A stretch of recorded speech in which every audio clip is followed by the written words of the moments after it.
দুই বোন রুমকি আর চুমকি অনেক আদরেই তারা বড় হয়ে ওঠে বাবা ও মায়ের কোলে। রুমকি বড় মেয়ে, পড়াশোনাতে অনেক ভালো, তাই তার নিজের বোনকেও সে নিজে হাতে তৈরি করে তোলে। কারণ দুই বোনের মধ্যে 9 বছরের ফারাক, সুতরাং ছোট বোন রুমকির কাছে সন্তান সমতুল্য। রুমকির পড়াশোনা শেষ হওয়ার পর ভালো পরিবার দেখে বিয়ে দিয়ে দেয় রুমকির বাবা।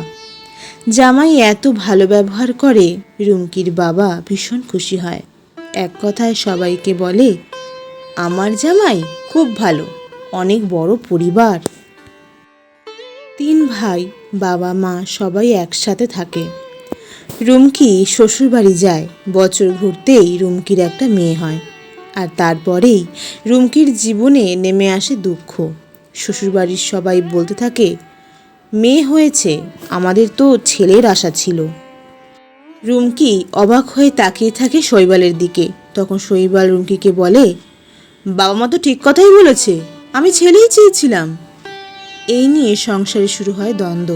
রুমকি রেগে গিয়ে বলে, মেয়ে হয়েছে তো আপনার ছেলের জন্য। রুমকির কথায় শাশুড়ি রেগে গিয়ে চুপ করে ঘরে চলে যায়। এই অশান্তির মধ্যে রুমকি কোনো রকম সংসার করে।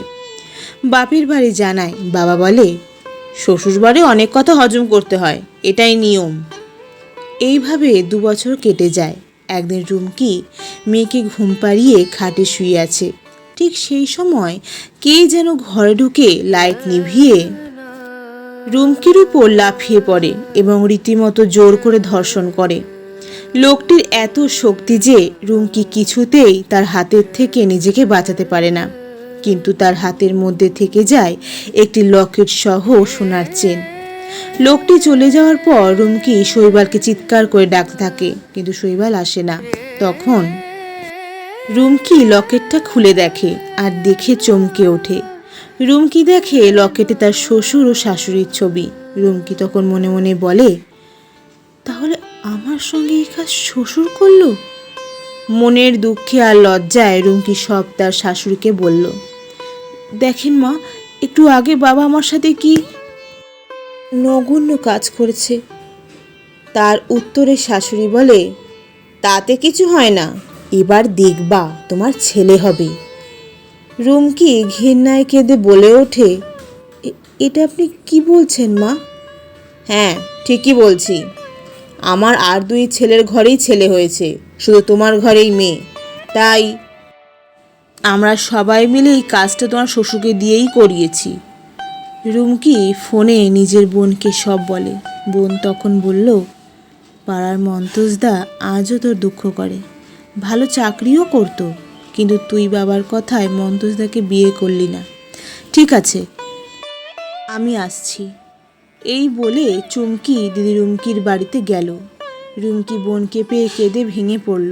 চুমকি বলল, মেয়েকে নে আর আমার সাথে চল, আমি মন্তোজদাকে সব বলেছি। রুমকি বলল, ছি ছি বোন, তুই এটা কেন করলি? চুমকি বলল, মন্তোজদা মানুষ, সে সব শুনে তোকে এই পাপী জায়গা থেকে নিয়ে যেতে বলেছে। রুমকি তখন অসহায়, বোনই ওর সব। বাধ্য হলো বোনের কথা শুনতে। মনস্থির করলো ও আর এই নরকে থাকবে না। আর তাই হলো। সবার সামনে মেয়েকে নিয়ে রুমকি বোনের হাত ধরে ওই নরক শ্বশুর বাড়ির থেকে বেরিয়ে এলো এবং বাড়িতে এসে বাবা মাকে সব বলল। তারপর মন্তোজের সঙ্গে আবার বিয়ে হলো রুমকির। চুমকি রুমকির মেয়ের দায়িত্ব নিল, কারণ বিয়েতে তার আর কোনো ইচ্ছাই ছিল না। আর 2 দিন পরেই রুমকি সব কিছু পুলিশকে জানালে পুলিশ তাদের কঠোর শাস্তি দেয়। বন্ধুগণ, অন্যায় করার আগে ভাবো, অন্যায় করে আর ভেবে লাভ নেই। ধন্যবাদ। গল্প রচনা শ্রীমতী নন্দিতা দাস। জয় তারা, জয় বাম।